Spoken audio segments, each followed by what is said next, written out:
All right, also, I'm going to use a very, very cryptic metaphor here, and we're going to discuss the situation that occurred with 2020.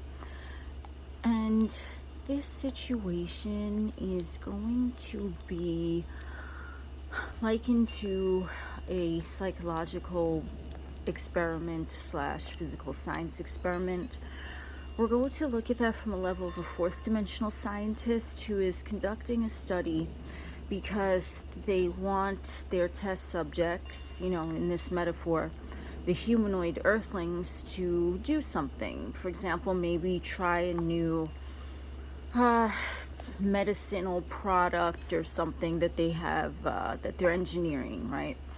So they want the test subjects in the 3D to test this product. And if we want to think of lab rats, they're physically being put in a cage, and their food, water is taken away, right? Things are taken away from the lab rat or lab bunny or a test subject, whoever.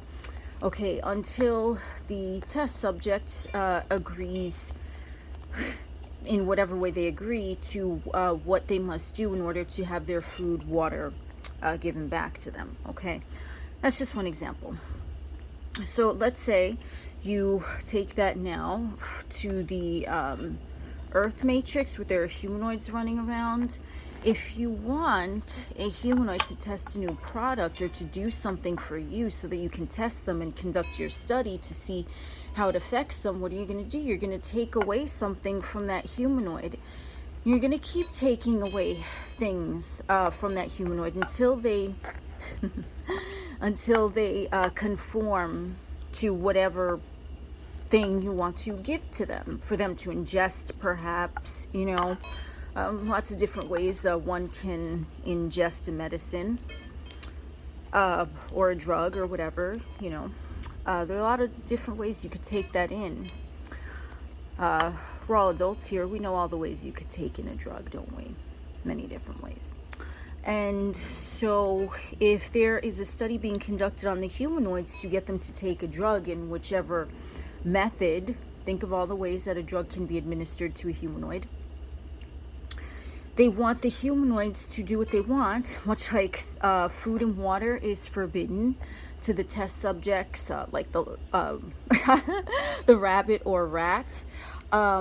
Here, things like, let's say, humanoid freedoms or privileges are, taken away or tried to be taken away, so that they will willingly ingest whatever is being offered to them. Okay, and part of that study.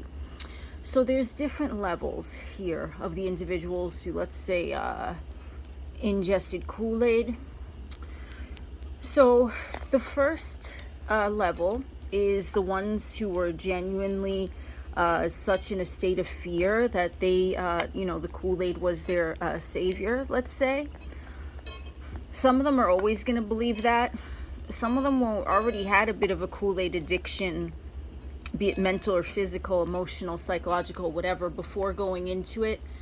And so they said to themselves that the Kool-Aid was going to fix them, okay? And now it's become like their religion or their cult or whatever.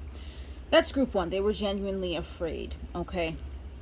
And group number two were what an interesting number of humanoids were like, is group number two was they were not necessarily afraid, but they were more afraid of their let's say, food and water being taken away, okay? Or perhaps their freedom of movement, travel was restricted for them, so they could not move freely from point A to point B without,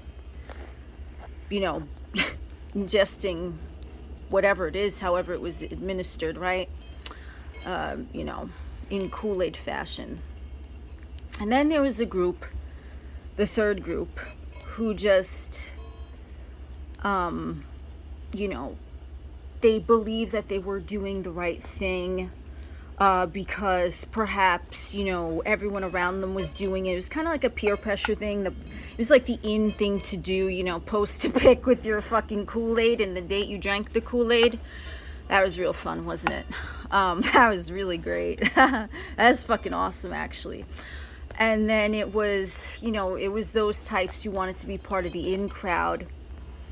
And then, you know, there's another group that genuinely wanted to feel like they were a good Samaritan by, you know, doing it to, I don't know, protect their grandmama or something. You know what I mean? Not realizing that their grandmama is already protected in a spiritual sense. So needn't worry about that. But that was another group. And then there was another group of individuals who just totally didn't even participate in the experiment.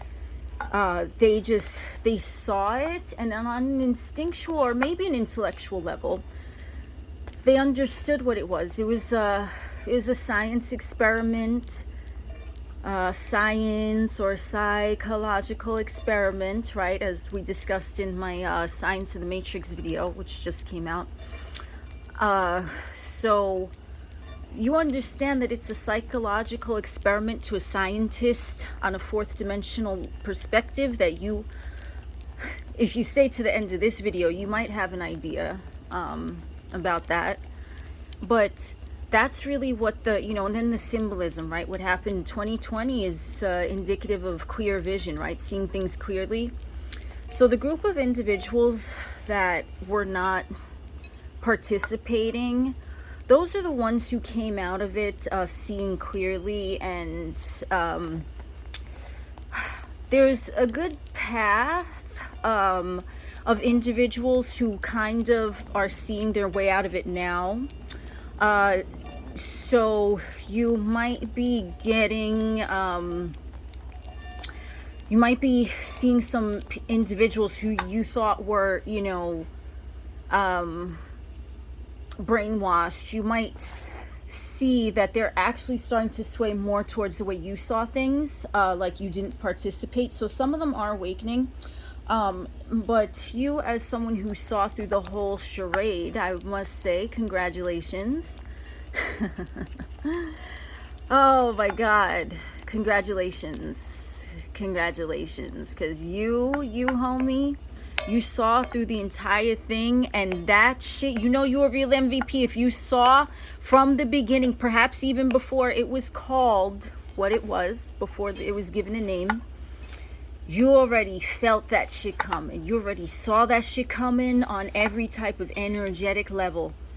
And you were prepared for it, and you came out better from that situation seen in 2020. Yup.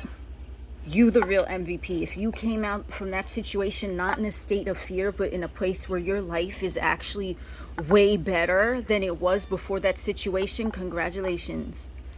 Congratulations. You the real MVP. And yeah, because we do also want to remember the symbolism of the song Jerusalem that came out in 2020. That was a song that the dancing TikTok nurses were jamming to, right? Jerusalem.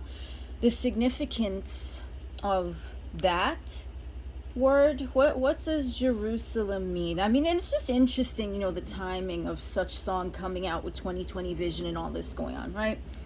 What does Jerusalem mean? You are live right now with me, and it means a city of peace, as per dictionary.com. So those of you who saw through it and saw all the symbolism of what was going on, and you came out of it, your life, oh my God,